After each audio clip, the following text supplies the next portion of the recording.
Hello. ये हमारा lecture number 11 होगा। लेक्चर नंबर 10 तक हम कर चुके थे, जो कि बहुत ही इंपॉर्टेंट और बहुत ही मज़ेदार से वाले क्वेश्चन भी अभी हम कर चुके थे, और अब उससे भी मज़ेदार वाले प्रॉब्लम्स हम करना चाहते हैं। ठीक है, तो अभी तक जो भी आप सीखे हैं वो आपके क्लास 10th के नॉर्मल बेसिस के लिए थे। नॉर्मल बेसिस मतलब बोर्ड के लिए थे। ठीक है, अब हम कुछ प्रॉब्लम्स आपको पहले ऐसा करते हैं कि ये जो हमारा वीडियो होगा 20 मिनट का, उसमें ओनली एंड ओनली प्रॉब्लम्स को हम आपको बताएंगे। मतलब प्रॉब्लम्स आपको नोट डाउन करना है कॉपी पे, और आपको 10 प्रॉब्लम्स में से, ध्यान से देखिए, ये हमारा चैलेंजिंग प्रॉब्लम होगा। ठीक है, ये मेरे द्वारा आपके लिए गिफ्ट है, चैलेंजिंग प्रॉब्लम बाई एजे, मतलब मेरे द्वारा ये चैलेंजिंग प्रॉब्लम है। 10 प्रॉब्लम्स आपको इस वीडियो में मिलेंगे। 10 प्रॉब्लम्स में से अगर आप 40%, इट मीन्स 4 प्रॉब्लम्स भी अगर कर पा रहे हैं, इसका मतलब है कि आपका मैथमेटिक्स अच्छा है, आप अच्छे मैथमेटिक्स में दिमाग लगा रहे हैं, आप मैथमेटिक्स में इंटरेस्ट आ रहा है आपको। ठीक, लेकिन अगर आपसे एक भी क्वेश्चन नहीं बन रहा है, इसका मतलब ये है कि आप मैथमेटिक्स से प्रेम नहीं करना चाहते। ये मायने नहीं रखता कि मैथमेटिक्स आपका स्ट्रॉन्ग है या वीक है, मतलब बेसिकली ये है कि आप दिमाग मैथमेटिक्स में खपाना नहीं चाहते हैं। लेकिन मेरा ये मानना है कि अगर आप अपना जो ब्रेन है वो दूसरे जगह खपाने से अच्छा है कि आप मैथमेटिक्स में खपाएं, ताकि आपको क्या होगा, अपने लाइफ में जो है वो कभी भी रिग्रेट नहीं होगा कि आपका दिमाग जो है वो वीक है। क्यों? क्योंकि मैथमेटिक्स शब्द जो है वो माथा से रिलेटेड है। माथा का मतलब होता है ब्रेन, तो मैथमेटिक्स एक्चुअली ब्रेन से रिलेटेड। आप जितने मैथमेटिक्स पढ़ोगे वो आपका ब्रेन डेवलप करेगा। इसलिए ये जो मेरा प्रॉब्लम है वो बेस्ट प्रॉब्लम में से है।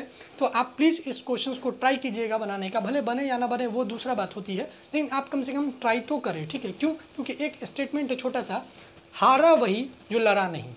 हारा वही जो लड़ा नहीं। जो लड़ेगा वो हो सकता है जीतेगा, हारेगा, लेकिन कम से कम कोशिश तो किया। तो आप कोशिश करें इस प्रॉब्लम्स को सॉल्व करने का। ठीक है, आपसे बने या ना बने वो कोई मायने नहीं रखता, लेकिन आपको टाइम देना चाहिए। पर क्वेश्चन पे 10 मिनट्स का टाइम दीजिए। अगर आप बहुत पैशनेट है, बहुत इंटरेस्टेड है, तो आप 10-20 मिनट 30 मिनट भी दीजिए, बहुत अच्छी बात है। तो जो बच्चा को 10 प्रॉब्लम्स में से 50% प्लस सही हो रहे हैं, मतलब 60-70% जा रहे हैं, मतलब 6 से 7 क्वेश्चन अगर वो बच्चा अगर कर पा रहे हैं, इसका मतलब है कि आपका कॉन्फिडेंस अभी हम जगा देते हैं कि आप लाइफ में कुछ भी कर सकते हैं। ऐसा नहीं कि जो बच्चा नहीं कि वो नहीं कर सकते हैं, वो भी कर सकते हैं, आप भी कर सकते हैं। लेकिन हम अभी टॉपिक पढ़ रहे हैं प्रोबेबिलिटी, और प्रोबेबिलिटी मीन्स होता है संभावना। तो इसका मतलब आपका संभावना ज़्यादा है बेस्ट करने का एज़ कम्पेयर टू उन बच्चा के कंपेयर में। बात समझ में आ गया होगा। ये मैथमेटिक्स के अकॉर्डिंग हम आपको बता रहे हैं। ठीक है, ये कोई भविष्यवाणी नहीं है। खैर, तो क्वेश्चन जो है इंपॉर्टेंट क्वेश्चन, उसको हम उठाना चाहते हैं। ये हमारा चैलेंजिंग प्रॉब्लम्स में से कुछ नोट्स हैं, तो आप जो है प्रॉब्लम्स स्टार्ट कीजिएगा। हमारा इसमें से एक HW भी था। अगर आप लोग इस प्रॉब्लम्स को बनाए होंगे तो अच्छी बात है, नहीं बनाए होंगे तो जब हम अब डिस्कशन करेंगे सारे चैलेंजिंग प्रॉब्लम को एक साथ, तो मज़ा भी आएगा और आपको सीखने में और हमको बताने में भी। तो उसी टाइम इस प्रॉब्लम्स को भी हम बताएंगे। तो खैर, हम शुरुआत करते हैं जो आपका प्रीवियस वीडियो था प्रॉब्लम्स था वहाँ से। ठीक है, ये शायद आप क्वेश्चन लिख चुके होंगे, तो आप एक बार मिला ले। तो to cubes have their faces painted either red और blue. Two cubes have their faces painted either red or blue. The first cube has 5 red faces and one blue face. When the two cubes are rolled simultaneously, the probability that the two top faces, यहाँ से देखिएगा, simultaneously के बाद का line हम एक बार फिर से दोहरा रहे हैं। The probability that the two top faces so the same colour is 1/2। Number of red faces on the second cube is, first option निकलेगा 1, second option 2, third option 3, fourth option 4। ठीक है, मतलब डी का ऑप्शन 4 है। ये question number 1 है। ठीक है, क्वेश्चन नंबर 1 है। ये क्वेश्चन नंबर हमारा 1 था, मतलब हो चुका है। ठीक है, ये ओनली 10th वाले बच्चों के लिए नहीं है। जो 10th पास भी कर गए हैं वो भी बच्चा इसको ट्राई कर सकते हो सकता है कि आपके टीचर अगर इस लेवल के पढ़ाए होंगे तो आप इस प्रॉब्लम्स को बनाने के लिए एलिजिबल होंगे। अगर आपके टीचर्स अगर इतनी बेटर एक्सप्लेनेशन अगर नहीं दिए होंगे, इस टाइप के प्रॉब्लम्स नहीं करवाए होंगे, तो हमारे वीडियो को प्लीज़ आप देख करके सीख सकते हैं, ये मेरा मानना है। तो second number question space problems में से एक को नोट डाउन कीजिएगा। 5 persons entered the lift cabin on the ground floor of an 8th floor building. आप लिखिएगा 5 persons entered the lift cabin on the ground floor of an 8th floor building। Important या star problems आपको इसको कह सकते हैं। ऐसे ऐसे प्रॉब्लम्स को बताने में बहुत मजा आता है जो प्रॉब्लम्स चैलेंजिंग हो, है ना, क्योंकि मैथमेटिक्स ही एक चैलेंजिंग सब्जेक्ट है। तो क्वेश्चन है कि 5 persons entered the lift cabin on the ground floor of an 8th floor building। suppose that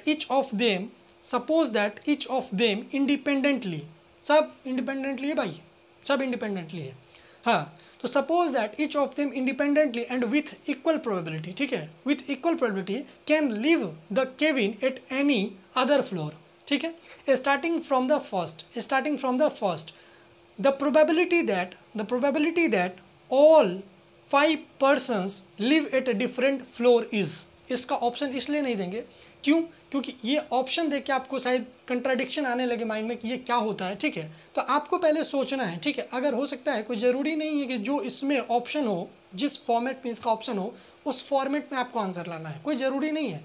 आप प्रॉब्लम्स को किस अप्रोच लगा रहे हो, क्या सोच रहे हो इस प्रॉब्लम्स को सॉल्व करने के लिए, ये मैंने रखता है मेरे लिए, ठीक है। तो आपको ऑप्शन लिखने का कोई ज़रूरत नहीं है। आपको ऑप्शन देंगे तो आप कंफ्यूज हो जाओगे और आपको लगेगा कि ये क्या है, नहीं है, तो इसलिए हम ऑप्शन ही नहीं देंगे। आप सोचो बस। 5 persons, क्वेश्चन एक बार हम दोहरा रहे हैं। 5 persons entered the lift cabin on the ground floor of an 8th floor building। थोड़ा लिटरेचर है, क्वेश्चन मज़ेदार है, समझने का कोशिश कीजिएगा। Suppose that each of them independently and with equal probability can leave the cabin at any other floor, okay, starting from the rest the probability that all 5 persons leave the different floors is, okay। Second problem था ये हमारा second problem था, ठीक है।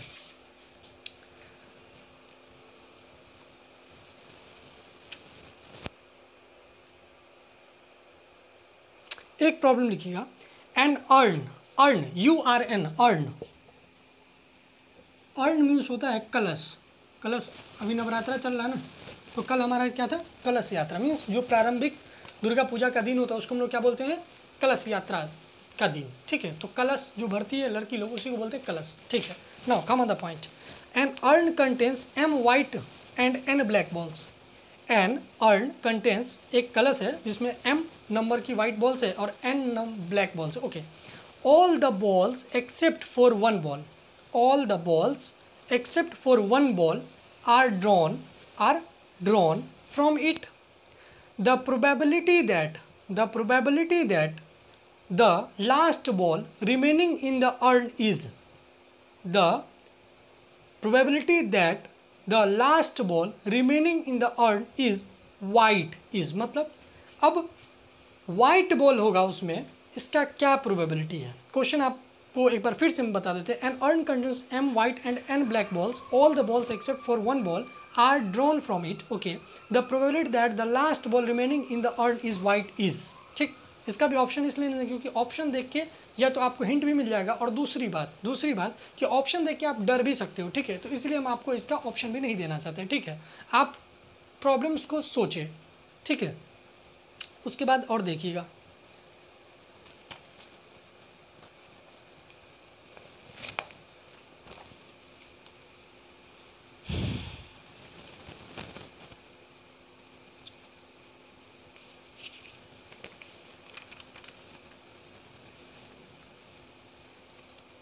एक मज़ेदार problem लिखिएगा। If at least one child in a family,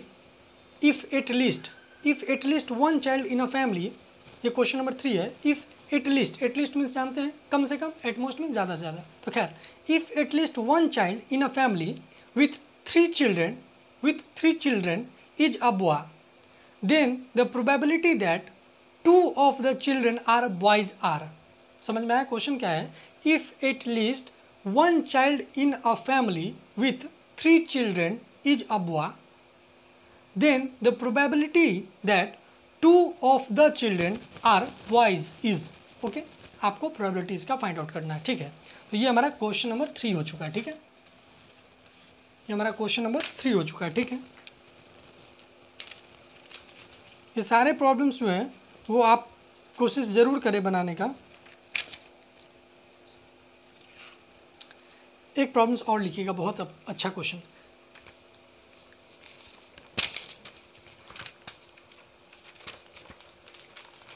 problem से लिखिएगा, Bhavani brought 2 cages of birds. Bhavani brought 2 cages of birds means Bhavani एक लड़की है जिसको पक्षी बहुत पसंद है, वो पिंजरा में पक्षी को रखती है, तो इसीलिए भवानी जो है वो 2 पिंजरा खरीद के लाती है। खैर, तो सालू ब्राउट 2, सालू के यहाँ जगह पे, सॉरी हम भवानी को लिखना चाहते हैं, Bhavani brought 2 cages of birds. Cage 1 contains 5 parrots and 1 owl. Means पहला पिंजरा में वो क्या है, 5 पैरोट्स है और एक उल्लू को रखी है। Second, and cage second contains 6 parrots, cage second contains 6 parrots as soon. One day मतलब एक दिन, Bhavani forgot to lock both cages. Bhavani जो है वो एक दिन भूल जाती है उस दोनों पिंजरा को लॉक करना, ठीक है। One day Bhavani forgot to lock both cages and two birds flew from cage 1 to cage 2। इसका मतलब 2 बर्ड्स जो थे, 2 बर्ड्स उसमें से कोई भी 2 बर्ड्स वो केस 1 में से मीन्स पहला पिंजरा में से दूसरा पिंजरा में चले जाते हैं। Then 2 birds flew back from case 2 to case 1, और फिर सेकेंड केज मीन्स सेकेंड पिंजरा में से 2 पक्षी फिर क्या हो रहे हैं, फर्स्ट केज में आ रहे हैं, ठीक है। Assume that all birds have equal chance of flying, मतलब सारे जो बर्ड्स हैं सारे उड़ सकते हैं। मतलब ऐसा नहीं कि पहला एक तोता जो है वो बाप है, दूसरा बेटा है, तो बोलेगा कि हम पहले उड़ के जाएंगे, ऐसा कोई कंडीशन है। मतलब सारे के पास इक्वल चांस है, ठीक है। तो एक बार फिर से हम इस प्रॉब्लम्स को दोहरा दे रहे हैं। Bhavani brought 2 cages of birds. Bhavani brought 2 cages of birds. Cage 1 contains 5 parrots and 1 owl, and cage 2 contains 6 parrots, as shown. Okay. One day, Bhavani forgot to lock both cages, and 2 birds flew from cage 1 to cage 2. Then 2 birds flew means उड़ना, flew मतलब वो V2 verb use किया गया है। खैर, तो flew back from case 2 to case 1. Assume that all birds have equal chance of flying. Find the probability that the owl is still in case 1. Find the probability, क्या संभावना है कि case 1 में उल्लू वैसा का वैसा ही है। ऐसा तो भी हो सकता था ना कि इसमें से जैसे दोनों में आप देख लेंगे कि क्या प्रॉब्लम्स है, तो मतलब दोनों में उल्लू है या एक में उल्लू है, तो आपसे ये पूछ रहा है कि एक में मतलब केस 1 में एक उल्लू जो है वो है ही, इसका क्या प्रोबेबिलिटी, मतलब the probability that the all is still in case 1, इसका क्या प्रोबेबिलिटी है, ठीक है। इंपॉर्टेंट प्रॉब्लम्स था ये। तो क्वेश्चन नंबर 4 ये हो गया, ठीक है। क्वेश्चन नंबर 5 अब हम एक देना चाहते हैं यहाँ से, question number 5, okay.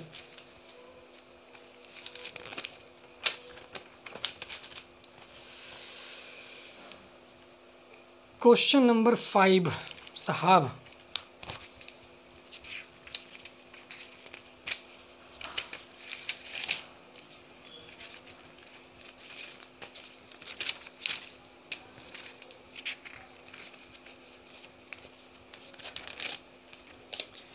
Question number 5 की जगह आप लिख लें,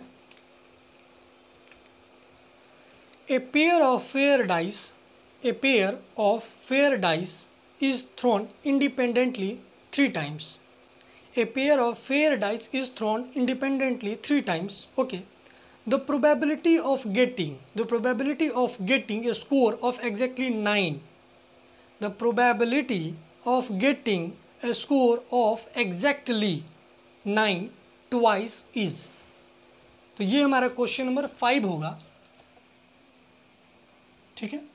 तो ये वीडियो में क्वेश्चन 5 तक हम रखते हैं अभी, ठीक है। मतलब 2 वीडियो बनाते हैं हम स्टार प्रॉब्लम्स के लिए। क्या है स्टार प्रॉब्लम्स, ये जो 5 प्रॉब्लम्स है इसको हम स्टार प्रॉब्लम्स देते हैं फॉर द प्रोबेबिलिटी। तो 5 क्वेश्चन में से वही कंडीशन है कि आपके पास अगर 40% भी अगर आप सॉल्व कर रहे हो तो आप अच्छे हो, 50% प्लस करो तो यू आर द स्टार हो, ठीक है। और अगर आपसे 5% 10% भी बन रहे हैं तो अच्छे हैं, कोई ऐसा प्रॉब्लम्स नहीं है। आप बेसिक मैथमेटिक्स में थोड़ा अपना रुचि और बढ़ाइए ताकि आप भी 40-50% तक ले जाएं, ठीक है। तो ये हमारा प्रॉब्लम्स का ही एक वीडियो है, ठीक है। अब नेक्स्ट वीडियो जो है वो हम इसका डिस्कशन भी करेंगे, उसके बाद फिर 5 प्रॉब्लम्स रखेंगे, ठीक है। तो नेक्स्ट वीडियो का आप इंतज़ार करें हमारा इस सारे प्रॉब्लम्स के वीडियो के लिए, ठीक है। उसके बाद फिर हम 5 स्टार प्रॉब्लम्स देंगे, उसके बाद हम प्लेइंग कार्ड्स के प्रॉब्लम्स को करना सीखेंगे और प्लेइंग कार्ड्स के बारे में हम जानकारी आपको देंगे, ठीक है। तब तक के लिए इस आतिश को आप अलविदा कहिए, बाय कहिए और एक बार ज़रूर इनको नमस्कार कीजिए, क्योंकि ये फ्री में आपको इतने बेस्ट जो कंटेंट है वो डिलीवर कर रहे हैं और इतने बेस्ट प्रॉब्लम का सिलेक्शन आपके सामने प्रकट करवा रहे हैं, जो प्रॉब्लम्स आपके किसी बुक्स में और आपके घोंचू टीचर नहीं बता सकते हैं। खैर, तो धन्यवाद, ठीक है। फिर मिलते हैं हम नेक्स्ट डे इस वीडियो के सॉल्यूशन के साथ, ठीक है, और नेक्स्ट स्टार प्रॉब्लम के साथ। Thank you.